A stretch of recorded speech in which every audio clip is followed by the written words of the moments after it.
Welcome to the Champions Corner. Yep, this is a Safari za Mabingwa. And you can get to Bihesabika na Mabingwa. How and what am I saying? Probably you're wondering. Yes, this is a brand new show that's going to be airing on 5 different TV stations and 5 different digital stations or media stations as well. And the purpose of this show is to celebrate champions from the Olympics to the Paralympics.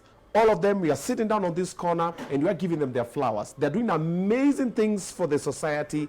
They're doing amazing things for the country. And it's about time someone sits down and gets to celebrate them. So Daka Mamili has partnered with Team Kenya, and that is what we are about. And of course, your host with the most, Ogobina, is in the building. And the first person that I'm interviewing on this amazing platform, when Yamkuja Kutubariki, it's known as Bungei.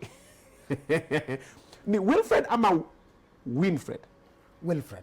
Wilfred? Yes. Unaitwa Willy? Well, actually, I'm just called Wilfred. Hardly do I get people who call me Willy. Hakuna nickname? Hakuna nickname. Willy? Hakuna? Unfortunately, the only nickname that I have is the captain. The captain? You know, I was the Team Kenya captain for 2008 Olympics. So that is what the only nickname that I've had in my life, I would say so. Okay. Yeah. Oh, nice. Karibu sana. Thank you. Karibu. Alrighty. So, captain. Yes. Karibu. Thank you so much. Karibu. Naona umevaa kama Walker Texas Ranger. Well, I think, I'm the only Kenyan athlete for a very long time that was known as, the cowboy. The reason why is that, I love the cowboys. I love the cowboy stuff. Okay. Boots, apparels, belts, everything, to do with the cowboys. I think that is the one thing that I was known for a very long time when I was in the field of athletics. Okay. Yeah. So, this has a name? Yaju? Of course, this is just a denim half jacket, a leather jacket. I got it in Texas. Yeah. Like Texas moja? Absolutely, yes. I got it from Texas. Yes. For real? For real, yeah. Zile ma belt buckle kubwa? Yeah, I think most people, they used to identify, especially when I was in the field of athletics, they used to identify me once they see someone arriving from the airport, with Stetson hat, with boots, with belt. They would know that is Wilfred Bungei. That's Wilfred. That is the only thing that I was known for in the field of athletics. Again, you see, the difference is that, as athletes, we are most of the time, we are always known just to run and nothing to do with fashion. And for me, true. I was fortunate to live in Italy for so many years. And as you know, Italians with the fashion, they are the best. Really? Yeah. Wameshinda wa Nigeria? Well, they can't. Abego. I would say this. I don't think that there is anyone who beat Italians when it comes to fashion, for sure. Huh. Yeah. You need to find out. I need to. Yeah. I need to do my homework on that part, because I thought maybe I was thinking Nigerians want to take a look at South Africans. Come, I need to travel. Absolutely. So yeah. Italians dress like this? Well, no, Texas. But of course, I say that I live in Italy for so long, where you get a lot of, to be able to choose what kind of fashion would you like to be known for that case. Yeah. Well, uvangi zile ma tracksuit, because most Kenyan athletes pull up tracksuit. Actually, that is something very interesting, and I'm happy that you're asking me that question. Yeah. Most of the time, I can tell you that from the time that I finished athletics, hardly would you find Wilfred Bungei on tracksuit or training shoes, because for me, those were uniform that I was always in it for about 15 years. And therefore, when I was done with athletics, I realized that why should I still be? Even when it is a sports day, I don't like, because it's just like being let's say, the guys in uniform. The discipline forces, somebody wears their uniform. When they retire, they don't want to be in the same thing. And for me, I don't want anything to do with sport, because when I close my chapter in athletics, I said, I'm done with it. Okay, that's interesting. So just in case you have no idea who Wilfred Bungei is, he's a champion. And the highlights of the conversation we're going to be having on this platform tonight: number one, he walked away from $1 million shillings deal, because it's a couple of $1,000 US. So if you convert it, a couple of million, let's say billion. Millions. It's millions. Walked away from a deal like that on the table. It's like, no, Stucky. He had an alcohol problem, but now he's been sober for 12 good years. How did he get into it? How did he get out of it? So maybe you are also in a similar situation. You'll get to know that one as well. He's run for office twice. na akashindwa, akasema mimi sana politics. Also we need to find out that one. And also while he was the captain of the team Kenya, we need to find out what are the lessons that he learned and what are the things that can be done differently. But before I get into all that whole shebang, let's start from the beginning. Born and raised, ulizaliwa wapi? I was born in Kabirisang, that is in Nandi County. Okay. You know, back almost 50 years ago. Okay. Because I know you would look at me and you're like, how old are you, Wilfred? You know, I mean, for us men, we don't fear to say how old we are. Yes, yes. But approaching 5th floor. 50? Yeah, approaching 50.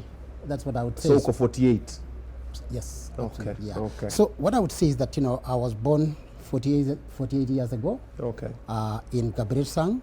I was raised there. I was fortunate again. I went to school in Kabirisang. Was able to go to Samoei Secondary School. That is where I discovered my talent.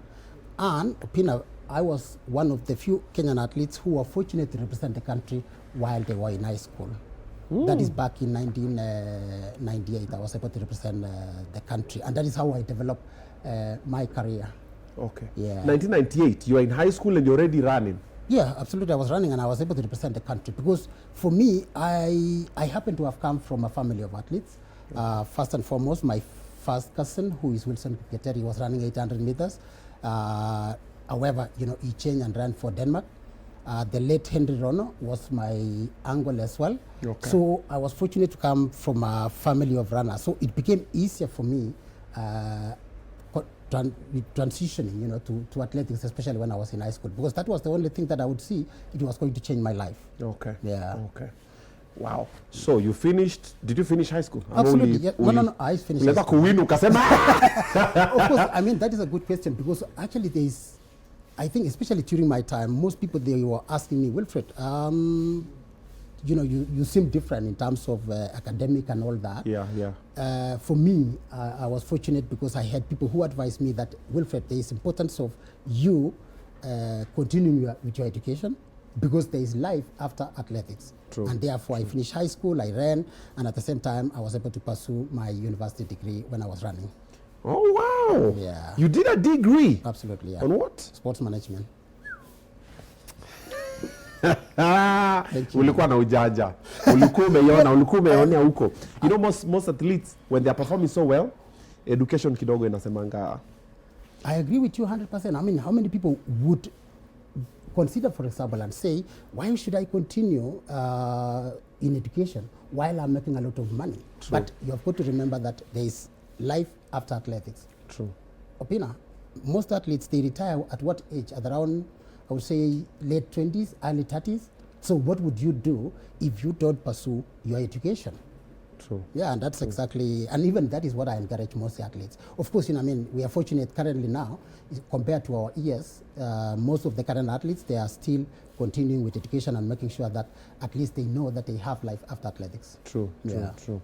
During your time, it was a bit complicated. Kupata mtu kidogo, right now things are, watu wanafunguka macho as well. Yeah. So you did this and you still did your education and you're still breaking records. Why did you decide to continue with the education though? Because you're making money, right? Well, education was very important because one, with education you are able to know how to be able to invest. Remember that, you know, we have this big story in the field of athletics, and I know most of your viewers have understood or have heard the story of an athlete, what that we call coming from rags to riches to rags again. Yeah. Why this happened, that they go back to rags, is because of lack of education. Yeah. I would say lack of how to invest money. Okay. And therefore, for me, I was looking at a bigger picture whereby how would I be able to further my life immediately after athletics? What would I be able to do with my life at the age of 30? You know, when you retire, because I retired at the age of 28.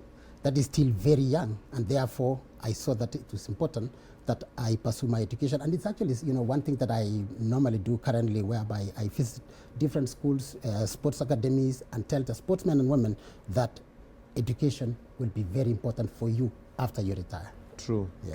true. But now I know you're reaping the benefits of the education. It's what has put you where you are now, Cindy. Absolutely, yes. I would say that, you know, it has brought me to be able to do so many things. I've done commentary, both in and outside the country. Most of the events that is going on in this country, I normally do the commentating part. Yeah. I'm able to travel around the world doing what we call motivational speaking, because I'm a motivational speaker. Okay. So education somehow has helped me on this part. Okay. Yeah.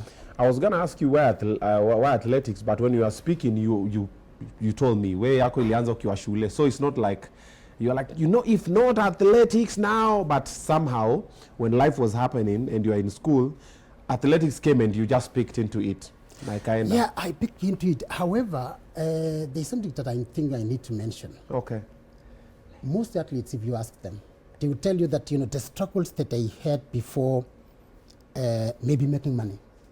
So that struggle alone makes you, it becomes a wake-up call. And especially for me, when I was growing up, I would be able to see Wilson, Henry Rono, Sammy Koskei.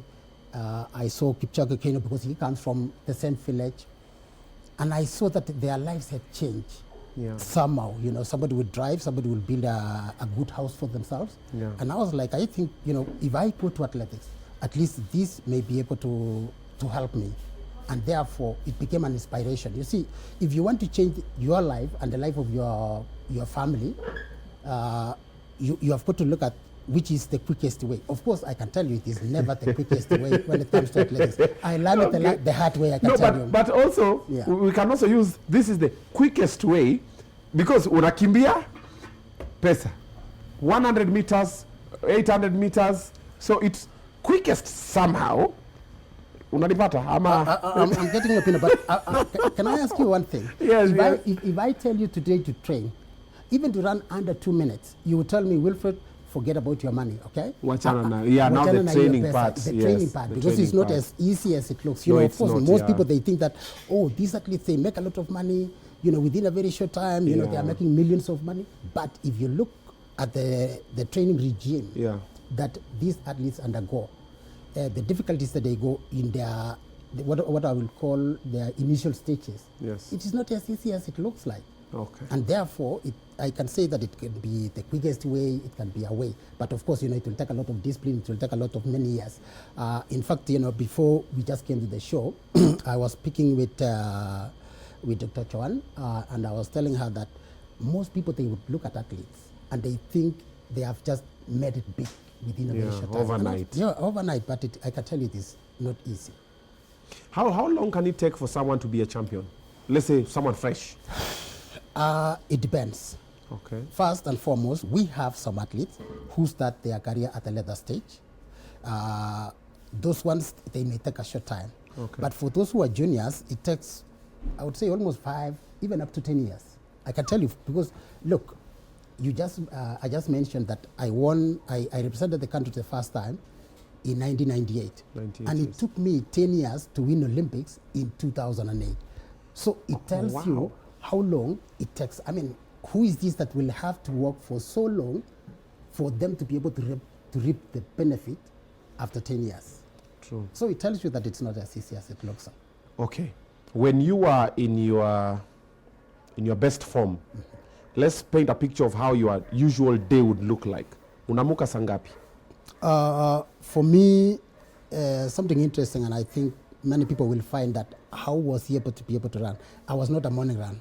I think most athletes that you may encounter will tell you that my day starts at 5 for morning run, but for me, I wasn't a morning run. I would just have to go for my training from 10, depending on the program. However, most athletes, they start their programs at 5. At 5. And maybe you have 1 or 2 hours of training in the morning. You have another training at 10, and you have another training in the evening. Okay. And I want to mention that if you look at athletes who have been able to be consistent, those athletes are very disciplined, number one. Number two, they dedicate their athletics 365 days in a year. And I know maybe we'll come to that, that I would tell you, as an athlete, you have to be in extra, what I would call in Kiswahili, kuchinyima. Yes. Because you remember, Opina, you're young, you still want to party, you want to do a lot of things. But unfortunately, you can never do that in the field of athletics, because you have to live as an athlete 365 days in a year. It does not mean that you're training every other day. You have days of competition, you have got days for traveling for competition, you have recovery. However, recovery is not so long. Most athletes, if they recover, is only a week. So you can tell in 365 days in a year, and for us, we don't have Sundays, we don't have holidays, we don't have Christmas, we don't have most of the things that people enjoy outside sports. This is the difference. Ni kukimbia. Absolutely, yeah. Wow. So your category of race was which one? 800 meters. 800 meters. The one that you have to run 2 laps. Or it's just 2 laps? Yeah. You won it how many times? Well, I won World Championships in 2006, World Indoors in Moscow. I won silver in 2001 Edmonton, Canada. I won bronze in Birmingham, UK.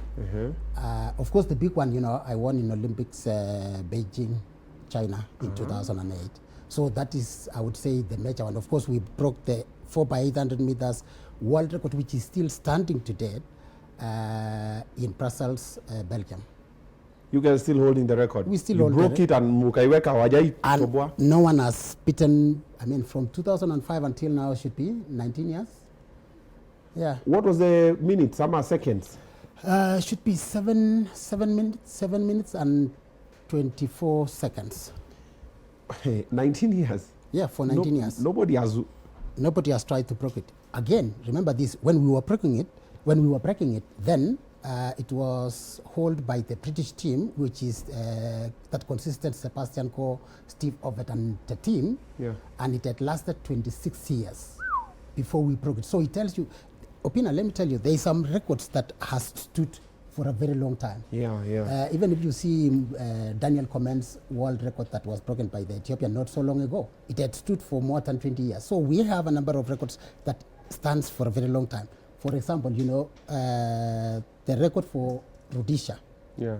David Rudisha. Yes. I've seen so many people saying that it can be broken, but I can tell you, for me, I tried it and I could not. The fastest I could do was 142.34, and this guy has done 149. So it tells you that there are some records that is not so easy to be broken. Okay. Yeah.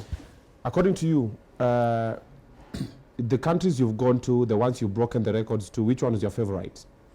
I would say my favorite country was Switzerland and Italy. For one, I would say Switzerland because I had very good races there, and at the same time it was my training place, especially for high altitude.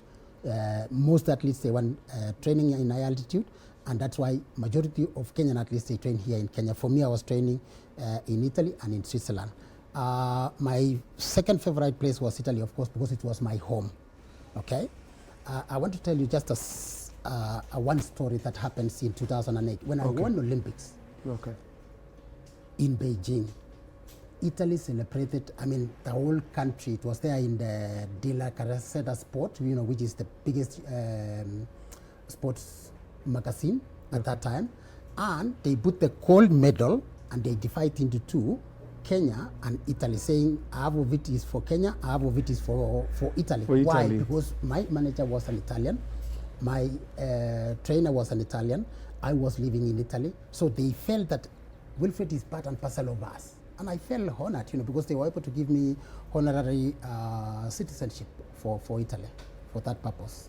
So now you're a citizen for Italy as well? I have honorary citizenship for Italy. The reason why is because I was there for long. And I think, there is that inspiration that you inspire also other athletes. Okay. Yeah. You lived in Italy for how long? 15 years. 15 years. Yeah. When you won this and the Italians did this for you, what did Kenya do for you?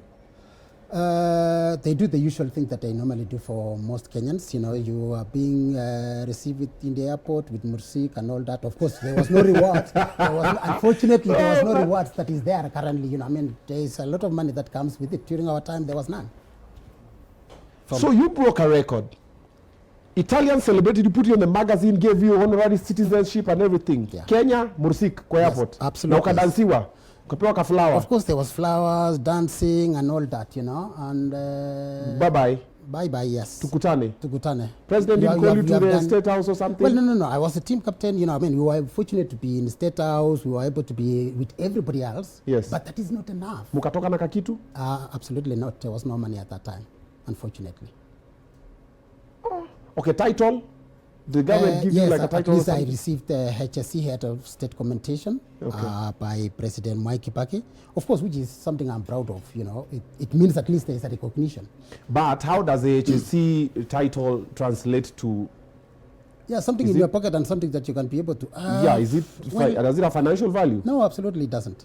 Or ni kama tu sisi wajaluo kuitwa doctor, engineer? Yeah, well, of course, it's better when you are being called a doctor, you must have gone to school. No, kuna title. Title that you just... Ya wajaluo ni title. Unajua kamisa mimi ni engineer, engineer ubina. Yeah, like that. So pia ulipatiwa title, thank you. Yeah, thank you for making us proud, and that was the only thing that they look at. Okay. But of course, this is our country, man. Sometimes, you know what? I will tell you this. For me, it wasn't money that I was looking for. Sometimes it's not all about money. Yeah. Okay? Sometimes. Yeah. It's not about money. Sometimes it's also about representing your country. Because I will tell you this. I felt so proud to wear Kenyan singlets. Team Kenya singlets when you are running there. And at least the national anthem.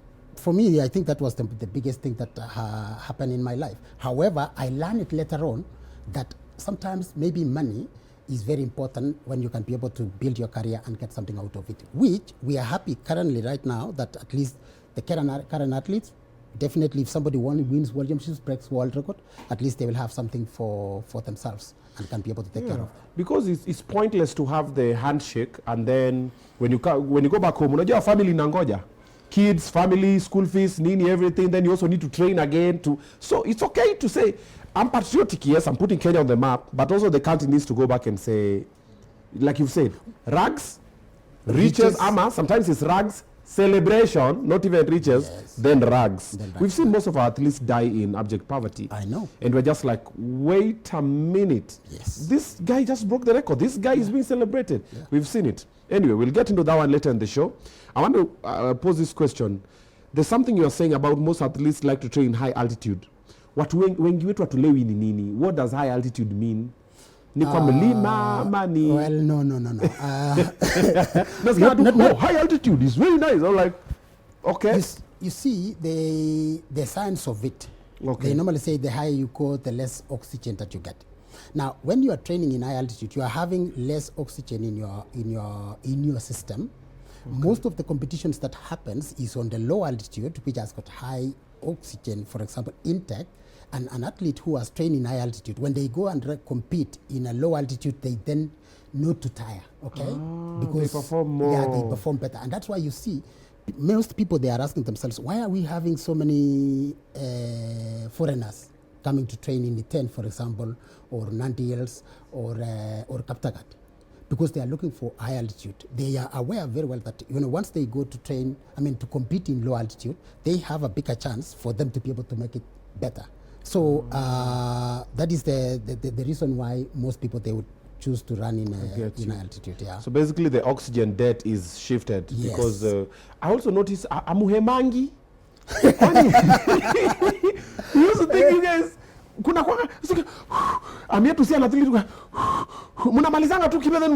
I'm like, you know why? Because of this training that you are doing every now and then. You see, there is the importance of being able to train. Yeah. The more you do things, it's just like, I believe you go to the gym, right? I go to the gym, I work out. But on the treadmill, maximum 2 kilometers. I do 1 kilometer, naona nikiema kidogo na slow down kidogo. I'm like, it's fine. Yeah, let because, now remember this. For us, I can be able to run consistently, maybe at 2:45 minutes, 2 minutes, 45 seconds, consistently per kilometer for maybe around 5 kilometers. So you are able to build your body to be able, ile ya kusohea, ile tunasema ya kwamba, mwili yako inasohea. Because mazoezi ni kusohea. So true, basically, the more you do it, the more it will be easier for you to when you go to compete. And that's why, for a very long time, Kenyans were doing very well. However, remember, so many other countries have learned from us. And they have realized the trick that we have been using for so many years. And that's why you see an event like steeplechase, we have started to win. To lose. That you ask always, anytime that a Kenyan team is sent outside the country, we are always counting 1 gold medal, the steeplechase. But currently, we have lost it because others have learned from us. Our secret is out there. Absolutely. High altitude. Yeah. Okay, for the guys out there, we don't really need the high altitude. There's a time a friend of mine invited me, he's our Kili. We go jog huko Ngong. Kanambia kuja, he's like he's a bit senior than me. So I said, jogging, what tukaenda. kiliniramba. Yeah. Then I found some guys jogging huko. There's a way you guys jog. Yeah. Ile you siku jog, you guys run. Yeah. Because inaenda jog ni tunafanya hivyo for the next 1 kilometer, 2 kilometer. They were supposed to do 10 kilometers. Mimi nilifanya 1 kilometer nikala kutembea nikamwambia it's fine. Then your guys show up. There's some guys wakapo tu hapa Ngong. Yes. I'm like, guys, it's jogging. Yeah. Now I smile. Like, do you think athletics, they have so much to do with the body size, body mass index? Does it have anything to do with that? Well, of course, I mean, if you are really too, you have, but it depends. You know, what I normally say is this. So long as you are able to carry your body, Yeah. you can do anything. I mean, look at Usain Bolt. Nobody used to think that a sprinter as tall as Usain Bolt could be able to run the way he did. But remember, I mean, he was an athlete on his own class for so long when he was there. True. So it depends. So long as you can be able to carry your body, and that is why when I encourage people to run, I ask someone, don't look at your body. Just, do you have the will? Do you have the determination? Do you have the discipline for you to be able to achieve what you want? If you have those three things, nothing will stop you. Good to go. Yeah. Okay. How many countries have you gone to so far? Traveled to? Kwanza hapo kwanza. Well, I think what I would just put it is that I lost count, but it is in excess of 70, 80 countries that I've been able to travel to during my time of athletics. 70, 80 Yeah, countries? but I can assure you that, you know, every continent in this world I have traveled to. Many countries in Europe, in Asia, in Australia, every other, most Passport umebadilisha mara ngapi basi? I think around 5-6 times. Oh, Yeah. 52 pages. Ama ilikuwa kale kadogo? Well, I think it was 45 and 32. Yeah. You know, it used to be 45 pages and 32. And I Rubber can tell you stamp that, too. yeah, rubber stamp, you know, you feel it, you come back again, you feel In, it, out. just like that, yeah. Okay. How do you feel when you get to some places and some people don't recognize the champion amongst us? Well, I think that happens only in Kenya. You know, that hardly, you know, I mean, somebody will walk in and they may not be, but when you are out there, you know, most likely they would be able to understand. I think there is this notion that, and most people they are talking about it, that, you know, Kenyan athletes, when they arrive here, they disappear into the village, you know, they are not recognizable and all that. And I think as a country, we have taken our athletes for granted. You hear so many, I mean, I remember the first time it was Paul Tergat and Moses Tanui. You know, they were invited all the way to White House, okay, to meet the president. Then I think, I don't remember who was the president at that time, and they were invited there. So it tells you the magnitude of respect that the Kenyan athletes earn out there compared, for example, to here in Kenya. However, you know, we don't mind. We don't need to be recognized, especially for me, maybe. You are feeling umeingia God mode. Yeah, I always call that God mode. Like, yeah, you recognize me, you don't recognize me, it's fine. Me, I'm okay. But now let's look at the young athletes. They need to. Because, you know, you put in all the work, you put Kenya on the map, then you come here, then unakuwa ignored. Wanakuwa rust sometimes. You know, even the police, when they meet you, or even just normal people, wanafikirianga tu ni umekutana mtu 10 kwa soko. Wewe songa kando nini? And this person, when they get out of this country, they are celebrated. Like you've said, Italy, ukiingia, the emperor, the conqueror is here. Ukiingia tu airport, sasa, salutations, greetings. But Kenya ukiingia, uni nani amevaa makoti za cowboy huyu? And I agree, you know, sometimes you talk about something very important. Yeah. You know, for the Kenyan, especially the young ones, Yes. you know, sometimes maybe they feel like they need to be recognized for what they have done. Yes. And sometimes it affects them. Look at those athletes who maybe run a year or two, Yeah. and then after that, you know, they disappear. And you ask yourself, what exactly happened, you know, to these athletes? Probably, you know, I mean, the name is there. Again, of course, you know, I mean, you will be affected because when you are talking about money, that as a country, you know, you run and then everybody says congratulations and nothing. And therefore, there is always a perception out there that these athletes are making a lot of money. And when they come home and they are being bombarded here and they are unisaidia hivi, Deni, family. Yeah, families, you have to support It's called everyone black else. tax. So it does affect you in a way because you have a big name, but pocket-wise, sometimes, you know, there's nothing. So that, again, you know, may make some athletes not to pursue their career and push longer. Okay. Yeah. What are in the countries that you've gone to as an athlete and also just as an individual, even after athletics, apart from Italy, lineup, which one was your favorite? I would say this. You know, the difference is everything happens when you are still very young. Okay. You know, like what you call the culture shock. Because I remember the first time when I was traveling and you are just in the flight there, and you see, then the way people would dress, you would go to some places. For me, I had not quite remember this. I was born in Kabersang, gone to school to Kabersang, went to Samoa Secondary School, which was also in Nandi. You have not gone outside anywhere, man. And then you on a fashion. Hey. You see fashion, man. You land EV and you are like, where am I, Wamevaje? Yeah, exactly. That is it. That is what I didn't want to say that. Wamevaje? Yeah, but again, you try to learn. Yeah. I can tell it was one of those shocks. And then number two, the worst thing that happened actually was food. Remember that, we were only used to ugali, mursik, mboga, nyama, that's all. Now here you have spaghetti, you have got some whatever food that you can get. Yeah. And I remember, some of my fellow athletes, we will have food like this, and then wanakoroga, wanatoa hii sikuli. So before you know it, the plate is nothing. Ametoa hii, amesema hii sikuli, hii nini, sikuli.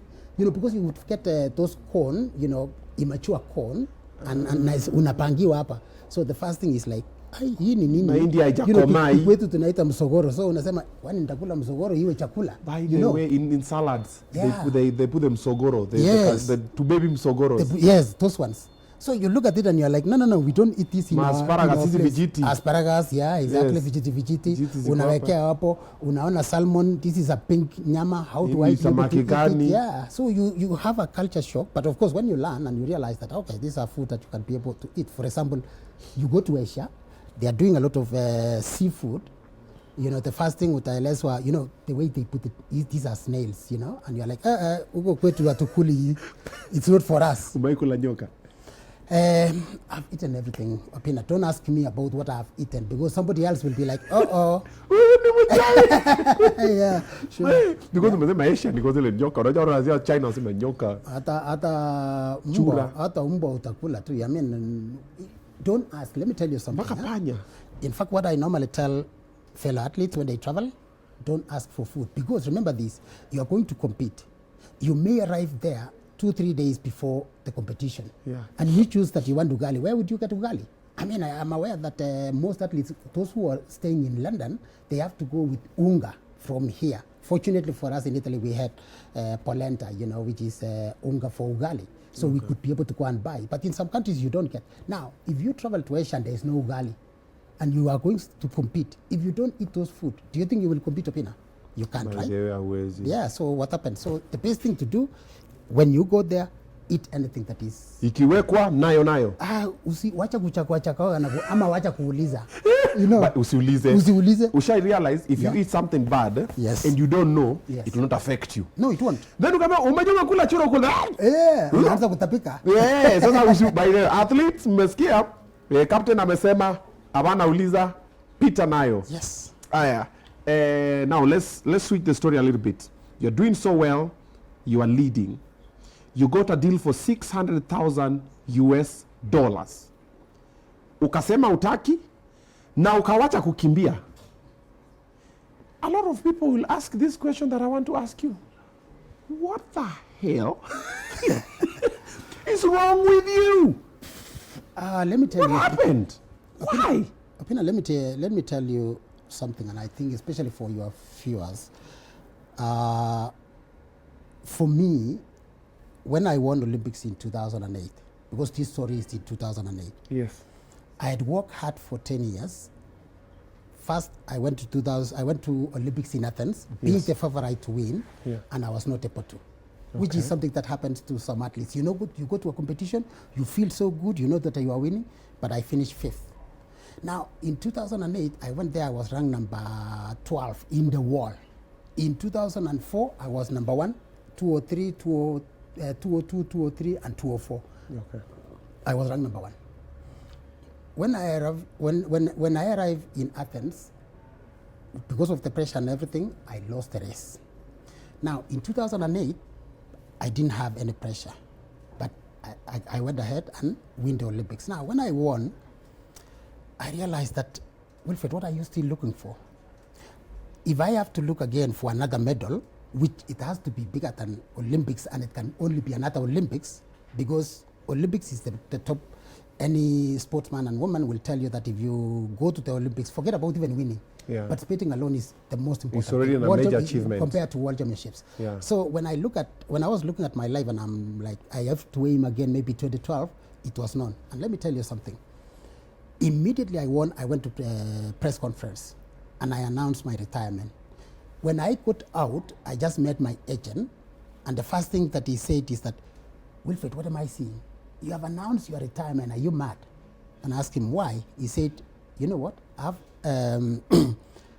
already negotiated a good contract with you, with Adidas, which will give you 150,000 per year for 4 years, okay, to 2012, which was 600,000 USD, and you're announcing retirement. There is no way you can do that. You know what I told him? His name was Johnny de Madonna. I told him, Johnny, money is not everything for me. But number two, everything that I've been aiming to achieve in my life was to win Olympics, or at least to get a medal. I don't need anything else. Of course, I mean, it was, I wouldn't call it a bad decision. I had made a decision and I saw that it was the best thing for me to do. Okay. Because, look, would I have a chance with David Rudisha in 2012? There was no chance for me to win anything. Yeah. So it didn't make any sense for me. However, you know, I mean, I know this is something that most athletes, and they have been asked this question, Wilfred, why did you announce your retirement at the top? Yeah. Most of us, you know, we push ourselves, even when there's no power anymore, you still want to run. Let me tell you two things that will happen. First and foremost, you will lose your name, okay? Because the moment the only thing that you are known is being a champion.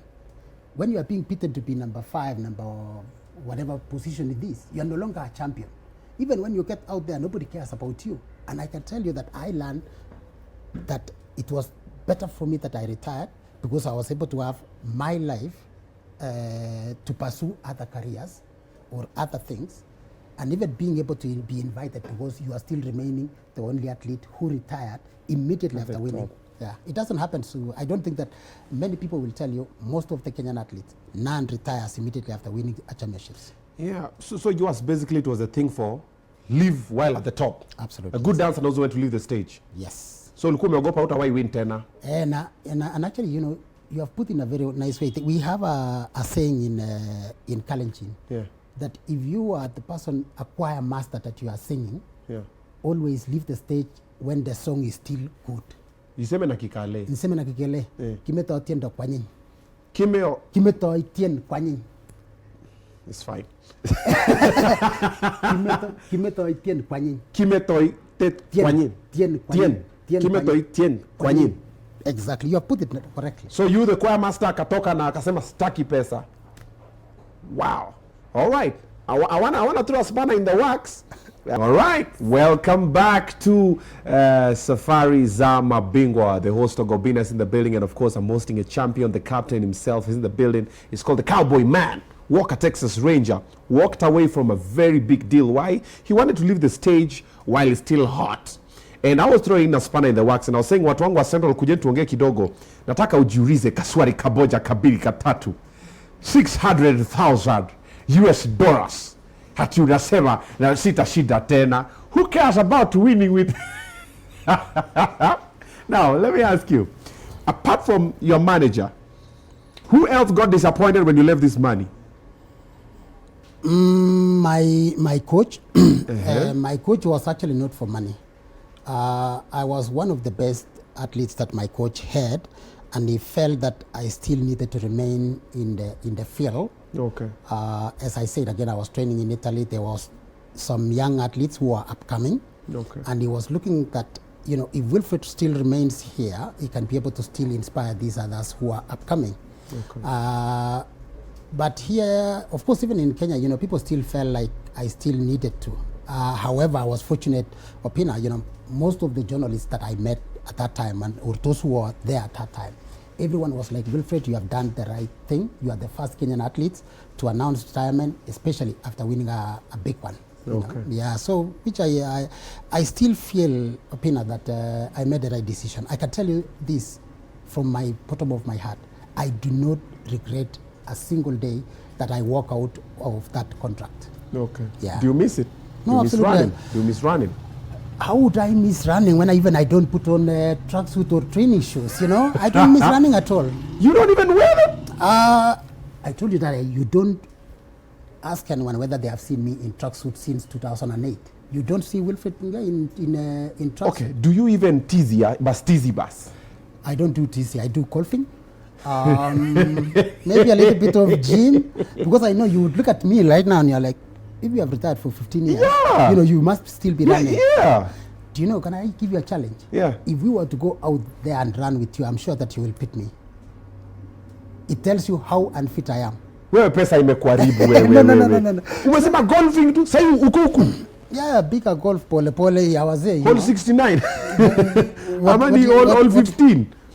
That is what I find it easier, because running for me is not is not. Yani ulichoka nayo. Nilichoka nayo. I think maybe because that was my job.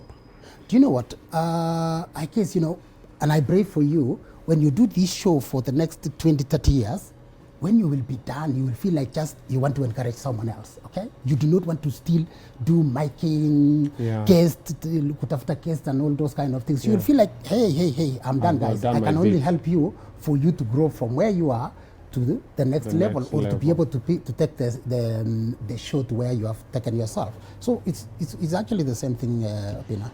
Challenge now. You go back 5 million Kenya shillings. In fact, let's put it at 20 million Kenya shillings. Just one race. No. Ile awaze sasa. I can't. I have 50 million. You put even whatever. Look, I can't. I know my feelings. And especially, let me tell you something. You must have purpose, right? Yes. Before you want anything, you must have purpose for it. So what will be the purpose for me to run? Money? No. I think there is better ways also that you can still make money. And then again, it depends how much money are you looking for in life. Because I know, your generation currently, it's everything about, nataka do bwana, nataka rembesha. Mukuchu. I know. Money is not everything. Yeah. Money is the only thing. Oh, yeah. To your generation, right? Yeah, that's true. But you know what? As someone who I've seen it all, I would say this, that the best thing for you, have purpose. Because, look, what are we doing? We are educating people, right? Yeah. For you want to bring out the other side of athletics. You are not bringing necessarily about money and all that. So it's all, and that's why I said, even if anyone puts and say, Wilfred, start your training now, we want to make you run in the next 3 years for this amount of money, forget it, man. You don't want it? Yeah, forget it. Wow. Yeah. Okay, there you have it. The gentleman has said, I ain't doing it no more. Is that why you decided to run for political seats? Ulikuwa na pesa mingi. Actually, not really. I think you have brought something very interesting. Most people at that time, when I ran for politics, they thought that Wilfred is running for politics because he wants money or he wants fame. Yeah. I believe that I had made a name that was bigger than being an MP. I actually ran for parliamentary seat in Mbwen, that is in constituency in Nandi. Okay. That is in 2017 and in 2022 as well.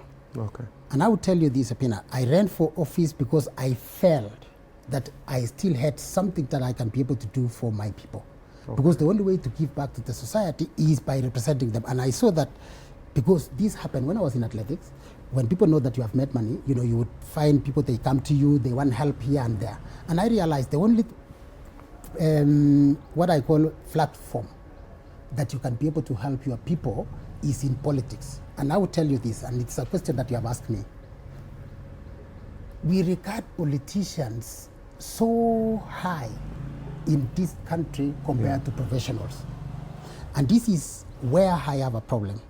Many times I would go to an office, I'm seeking something, and you'll be told, oh, well, Wilfred, we know you and all that. We will see what to do. I'll tell you an incident that happened that actually made me to go to politics. Okay. I was going to see certain MD, I won't mention, a very senior person. Okay. and he asked me to see him. I arrived there at 6:30 as he had asked me. 6:30 in the morning, remember? Oh. Yes, of course, because I mean, some of these guys, you have to see them a little bit earlier before the office hours. Yes. 20 minutes later on after I arrived, and I was told, okay, you will see him. Some MPs walk in. I think this was 2014, 2015, somewhere there. And they just stayed in that office until 9. The guy walked out and he told me, Wilfred, I'm really sorry. Hawa naume wameniweka. Now, I realized something, Opina. MPs are the only people who will have all the doors open for them. Okay? And I said, if I need to help my people, the only way is to be an MP. So because I know if I go to an office seeking some projects that need to be done, maybe in my home area or my constituency, is only to be an MP. It's easier if you are it wasn't for money, it wasn't for fame, because I knew that I have a bigger name than an MP. Yeah. Okay, I knew even the money that I spent. For example, I would tell you that the money I spent in that campaign became more than what I would have recouped, even in salaries, allowances, and everything in 5 years. How much was it? I spent almost 100 million shillings. Yes, I would tell you that I spent almost 100 million Kenya shillings. 100 million? Yes. For an MP seat? Yes. It is that tough, man. You know why? Okay, for me, why I spend that kind of money is because of the person that I was running with. I was running against Alex Koskei, who was the incumbent. He comes from a family of politics. His dad was an MP for Tindred for so long, and they were well pocket-wise. Yeah. So you can imagine, ni kama swara, kushindana na ndovu, kwa nguvu. Yeah. So it was that tough, but I learned some lessons. Let me tell you something. Most people, they will ask me, Wilfred, do you ever regret going to politics? I said no. I may have lost a lot of money. It may have hit even into family, money that you are meant to help you. Yeah. However, there are some lessons that I learned out of it. Again, being a sports person, as I told you, sometimes you train very well, you think that you are going to win, and then you don't win. So for me, I knew that I had done my homework, but the murky road of politics, Opina, is, the road to the politics is really very murky. Yeah. It's not as easy. I think you have seen so many guys, and you have hosted so many guys who have tried politics, and they will tell you that is another animal. I know. Yeah. People play dirty. Very. People play. Yeah. So when you're doing, why do you think you lost? Twice. Yeah, twice. So you lost the first time. Why? Well, number one, yes. Let me tell you why I lost politics. Because I was told in politics you have to lie. I didn't know. Let me tell you something. I had guys who were advising me, for example, and they will say, Wilfred, the moment we give you a microphone, this is what you are supposed to say. I will take a microphone and I will say what I felt was very important for the people to hear from me, because I tell them I am going for this seat. I'm not going to promise you anything. Okay? But I promise to represent you. I promise to come and listen to you to the things that you want. You know what? People want lies. Ask anyone who has gone to politics. Hold up. Captain, you told your people on the microphone, I'm going for this event, I'm not going to promise you anything. Yes, because, people promise. Can I tell you something? Why people make promises? Hey. People will say, if you elect me, I'll come and build roads in a PTHU, especially someone like me who has traveled outside the country. There was no expressway at that time, right? Yeah. I would have told people, mukini elect, nitakuja kuwajengea barabara yenye inapita juu pale, and I would have been elected. I remember, in fact, one incident that I will tell you. I went to a place and I am like, oh, if you elect me, nitakuja kuwajengea daraja.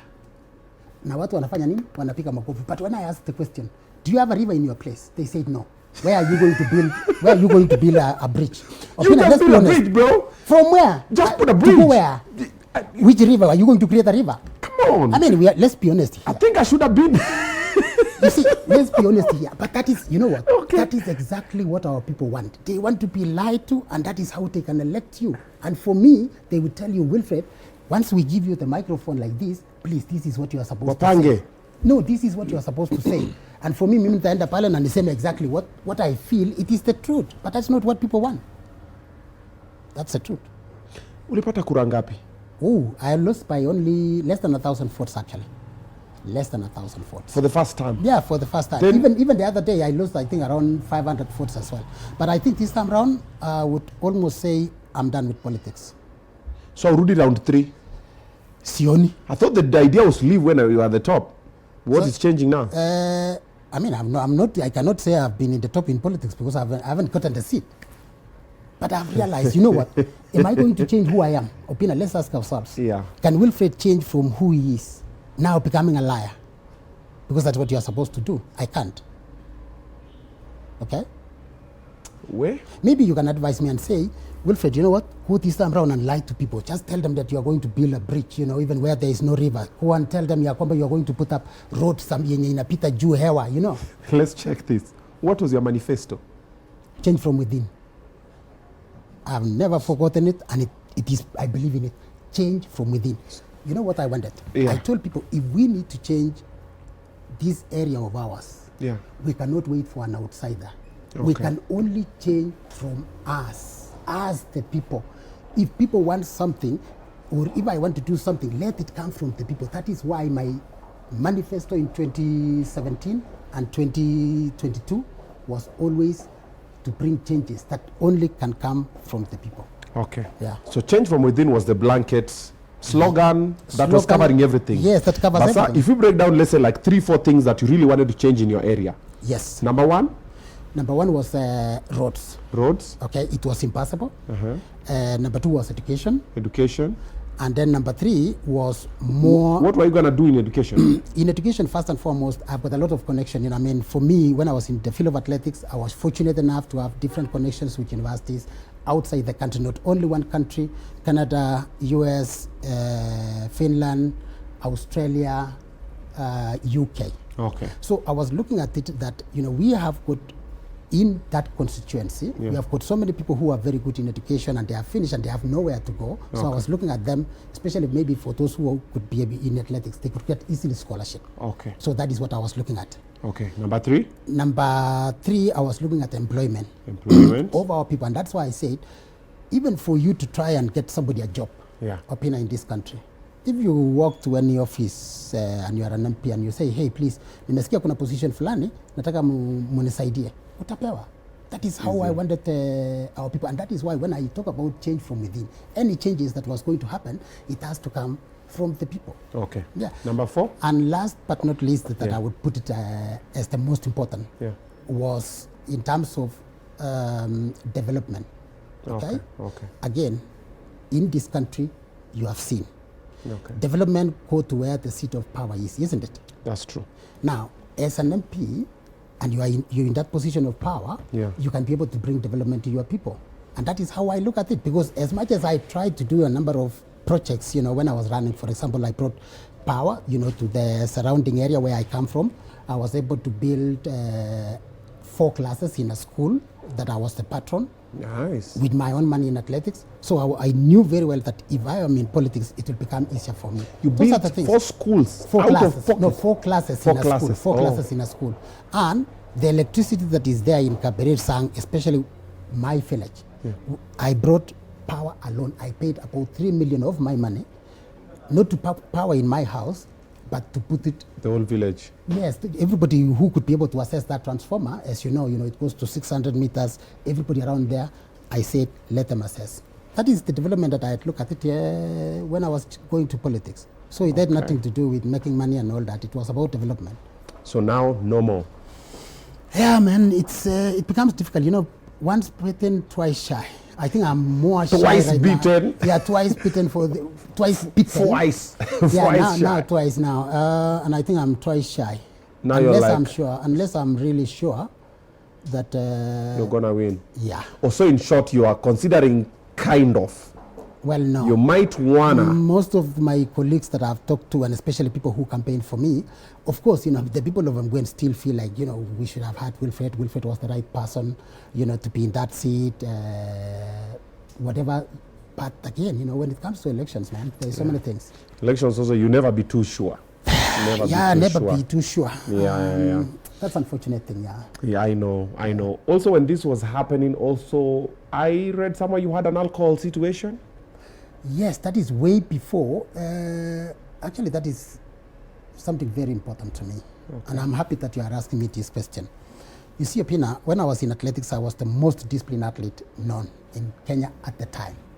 I was an athlete who lives 365 days as a sportsman a year. Now, when I retired in 2008, I still had few activities to do until 2010. In 2010, when I retired, I had a lot of activities actually to still do motivational speaking here and there, in and out of the country, but it was not enough. So for me, I was not prepared, or I had not prepared actually to, what do we call, I would put it, preparing when you have retired. Life you have after. to prepare, yeah, life after, exactly. Yeah. The life after athletics. So I found that, I had a lot of idle time, and therefore decided with a glass of wine. Before I knew it, I was in a bottle. Before I knew it, I was in 5 liters of wine. Before I knew it, I was doing 1 liter of gin. 1 liter of gin within 30 minutes. Forget about drinking from morning until evening. That is how tough it was. Man, that is 2010, 2011. By 2012 September, I realized that it was too much. So I can tell you that that incident, where I got a wake-up call, number one, my kids would not enter the car once they see alcohol inside the car. You are drinking and driving? Yes, man. I was involved in 2 accidents that was not really nice. Fortunately, no one was hurt. And I can tell you, one of the accidents I was involved in Westlands, somebody who was there realized that whatever was happening, it is not normal. How I got involved, and 7 cars, were damaged in that. 7 cars? Yeah. In that that ordeal, scene, that scene. Yeah. Because you drive, you hit the car, you reverse, you hit the one that in behind, you try to, because you have got no idea what it is. Unatoka wapi? I was actually I was from Westlands. I was heading to Upper Hill. Yeah. During the day? Yeah, morning, man. You were high in the morning? That is what I would tell you, the difference between what we call a social drinker and an alcoholic. That is when I realized that I'm an alcoholic. An alcoholic is that person who always say, gari inajua nyumbani, sindio? Yes. You find those guys who drive and they say it knows home. You find guys who will come to the bar, they ask for a beer, they don't get it, they ask for whatever it is, they mix every drink. That is an alcoholic. That is when I was able, because for me, once I started drinking, I would not stop for 7 good days, non-stop. So kids come to the car, see a bottle of alcohol, they're like, Daddy. Yeah. They are like, because one incident actually, they were in the car, and I remember my son Wilfred Jr. just said, Dad, you have hit someone's car, Na wewe ujui? Completely sick when najua. I don't know if I should call it fortunate at that time. It was not as strict as it is right now. Yeah. It is both fortunate and unfortunate. Yeah. Because it is unfortunate because restrictions was not as right now. Yeah. All those incidents, somebody would have noticed there is somebody who was drunk and wants to drive. You understand? But at that time, nobody cares. You drink and you are high. You can go to the road. 2012? Again, 2012, yeah. Okay. So when that happened, when the kid says, Dad, you have hit someone's car, and then they now refuse to enter the car, I realize there's a problem. There is a problem. This is not nice. Because remember that, for me, I love kids. I love all kids, but of course, I love my kids. I wanted to be the one to drop them to school.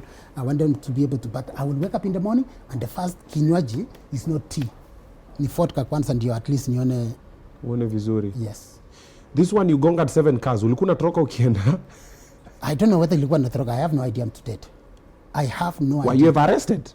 Yes. I was arrested and taken to Parklands police station. Ukifika huko, mwenye mimi ni nani? Yeah, exactly. But champion. Of course, there is something like, you know who I am. I am Wilfred Bungei, Of course, I was fortunate again, when you have that name, you could be like, yeah, they could be like, you know what has happened. So, first and foremost, anybody injured? No. Damages that was there? I will pay. Na nililipa? Don't say it, I will pay. Nililipa. How much did you spend? I spent about 1 million shillings. For sure. Because one car was written off, which I paid 680,000.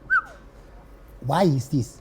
In fact, I realized that I drove a car that belonged to my wife that it didn't have insurance because she was not the kind of a person to drive the cars every now and then. So I came from outside the country. When I came, I took her car and just went. So when I was coming back, It is when I hit every car. 909. When they realized there is no insurance, that is how I was able to pay. You know, the car that was written over, I was told, Wilfred, when Naim Kepe, when gari ingine. I paid 680 because that car was valued at 680. Nikaenda na ile mkebe yenye nimekunja mpaka imekuwa kidogo hivi. That shell. Yeah, Enda the pimisha shell. kwa scrap huko chuma. You know, I mean, it was tough, but you know what is interesting? No one was hurt, no one went to hospital. I thank God for that, okay? You had God's favor. Imagine if someone died in that whole ordeal. I don't know where I would be right We would now. not even be seated right here. Absolutely, we would not be seated here. We would not be. There's someone who's watching this and probably they drink and drive, or they still have an alcohol problem. Teach them your ways. How did you get out of it, and how can they also get to be this sober? Because now it's 12 years. Yeah, 12 years. You're in AA? Yes, I'm an AA member, Alcoholics Anonymous. Yes. For 12 years. First and foremost, what I always tell anyone who has alcohol drinking, Yeah. number one, if you know you cannot control how much you can take, Yeah. first and foremost, you're an alcoholic. Number two, if you don't have time that you can discipline yourself, that this is the only time I can drink, just know that you're an alcoholic. Number three, the moment you realize that you drink every other brand, you don't have a brand, or you cannot stop once you start, then you have to understand that you are an alcoholic. Pombe ni Do pombe. not- Pombe ni pombe, yes. Unapata That ile one watu you are an wanasema alcoholic. then you understand that you are an alcoholic. Because interestingly that in 2012, immediately I went into rehab. Remember that I went into rehabilitation Yeah, yeah. at Nairobi Place, Oh. which brings me to something very important. I've watched some of your shows. Okay. I've seen some of the guys that you discuss about alcohol problem. Yes. And something that is interesting. Most of the rehabilitations we have in Kenya is what we call lockdown. Okay? Lockdown is where you put an individual where he cannot access alcohol. But there is something that should be bigger than that. Somebody should first accept that I'm an alcoholic. Yeah. Should understand that I cannot touch alcohol. Because, Opina, let me tell you this. You have been to these big restaurants whereby they marinate meat with nyama. With right? alcohol. Now, as an alcoholic myself, Wilfred Bungei, I cannot eat that nyama. I cannot use most of the perfumes that are there has got alcohol. I can't. Okay? Is that serious? Yeah, it is that serious because you have got to understand that you cannot put any alcohol in your system. If I do that, nitaamusha mashetani bwana yenye imelala for 12 years. Sasa nikuulize, wewe ukienda kinyozi ukinyolea upakangu spirit? No, nitapakwa lakini of course it will. Hiyo ni pombe. No, I will not ingest. I will not. Inaingia na huko kwa mapozi. I So like that, basically, yeah. if someone eats food with alcohol, inamusha madimoni. And you are an alcoholic. Yes, exactly. And that's why I'm telling you, like for me, it is the regime I have when it comes to alcohol is that tough because I do not want kuamusha mashetani yenye wamelala for 12 years. Because you know what we say in alcoholics? 1 is too many, 1,000 is not enough. 2, if you go back to drinking, you will start from where you left. You see, I left drinking in 2012 with accidents, with so many things that are not nice that I may not narrate, have the time to narrate to you on this show. But if I was to pick up today, I will start from there. Do I want that? No. No. So, what I would advise always is once you have realized you are an alcoholic, and then let's stop putting people in what we call lockdown. Let these people learn who they are. Because it took me 6 good weeks in treatment. I've seen rehabilitations, they put people 3 months. I've seen they put people 1 year. For me, I was there for six weeks, but I can celebrate and say September 20th this year, I will be celebrating 12 good years without alcohol. Mame. Thank you. That's what's up. Thank you. What's up. Yeah. 12 good years without alcohol. He's learned his lesson. Now family is in order. Sasa watu wanakubali unawabeba. Anytime, man. Anytime. Dad, You know? who's driving dad? Okay, let's get it. Yeah. Who's driving dad? Yeah. Nope, no thank you. Yeah. Oh, nice. Yeah. Wow. Now, I want us to now come back to athletics kidogo so that we can now wrap it up from this point. A couple of things are happening in the athletics world that most of the normal mwananchi don't know, and some of the leaders, actually most of the leaders also don't know. What do you think can be done differently to make athletes more, apart from being responsible for themselves, even more appreciated from the citizens and from the powers that be? First and foremost, let's focus on the build-up. Okay. And I will tell you this, you know, we have our priorities upside down. Yeah. and I'm one person who is plain in my language. We always like to reward athletes once they have win. And we do not look at these athletes when they are starting. Putting in the work. When they are putting in the work, you know. Look, most of the teams, especially when you are selecting a team Kenya, we only put them in the camp for 1 month. That is when the government comes in, they invest a lot of money. When the corporate comes in, they put a lot of money. When you win, also, they will put prizes for you. Nobody, Opina, knows the difficulties that some of these athletes go through. Some of them, when they are starting, they cannot pay rent. Some of them cannot buy food. I still have upcoming athletes who will say, hey, Wilfred, you know, I've not paid rent for my training place where I'm training, or we don't have food. This is where, as a country, we should be able to look at. Because I give an example, and I said before, I live in Italy for a very long time. Yeah. But Italian teams are always together. Everybody, whether even you have qualified to make the team or not, but they are always put in the camp at the expenses of the federation and the government, because the federation probably gets the money from the government. So there is always a lot of investments that is put, and that is where we need to look at. Now, if I'm talking about corporate also, for many of them, I would say, because I've had the privilege to have conversations with different CEOs, and some of them, they are like, Wilfred, what can we do? And I'm like, let's not focus only in rewarding when they come out there. Let's look at some of the camps that we have. Can we be able to do something in these camps? If an athlete is injured, some of them cannot be able to pay for a doctor, because when you are still an upcoming and you don't have money, you cannot pay for a physiotherapy. True. Okay? You can't get good food. So this is something that I feel as a country we should be able to focus. Because in the first place, if we put most of these sportsmen and women in training camps and we are able to take care of them, we will kill 2 birds using 1 stone. We will make this youth, for example, you know, take out of the vices that are there in the society. And number 2, we get health nation. Yeah. So I think there should be a lot of importance to focus on in terms of development, and especially at an early stage. Because if we have to wait for this athlete to have win millions of money, they don't need your money. They can afford to pay a physiotherapist. Even a physiotherapist, in fact, most of the time, wanajitokeza na kusema nitakusaidia bure. Okay? You will find at that time, manager will say, I'm going to pay for your training camp. I'm going to buy food. But then, before you reach there, who is there to hold your hand? This is where we need the government, we need the corporate to be able to be there and see how can we be able to help these people. Okay. Yeah. Why do you think most athletes spiral into substance abuse, sometimes doping as well, and stuff like that? They need to make money quick. That is the only thing. Most people, they ask me, Wilfred, why do people dope? Somebody wants to start training today and want to win tomorrow. They have got to look at the history. You asked me when we were starting Opina, when did you start? I told you 1998. When did you win big? In 2008 is 10 years. 10 years. So they have got to realize, and especially when I speak to upcoming athletes, I always tell them, please do not look at the quickest way of making money. True. Because you know what? It is like taking a lift, you will come down that quick. Afadhali stairs. What I always encourage people is take stairs in your life.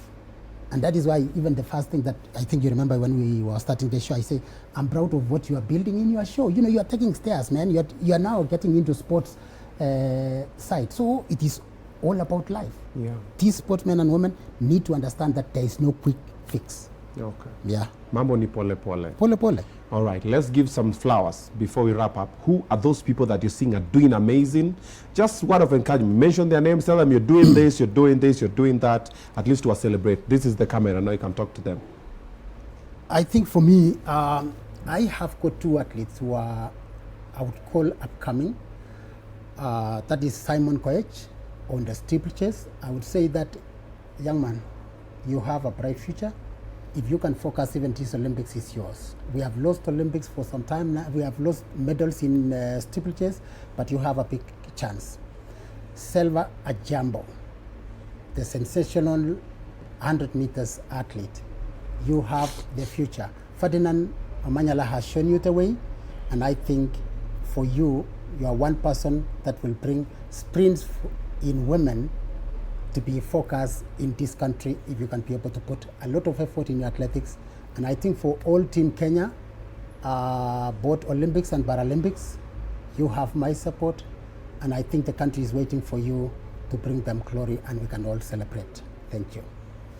Yeah, that's the match we have for this one. Safari za Mabingwa na Opina. Yes, Safari za Mabingwa. So thank you so much for watching. The gentleman seated over here is a Bingwa. Na pia wewe unaweza hesabika na Mabingwa. Go online, use the hashtag hesabika na Mabingwa, and then share with your friends. And also, if you know any other champions that are doing amazing work in the athletics field, let us know. We'll be able to host them over here, and we'll share the conversation. I hope you've learned so much from this one, and now we can do better.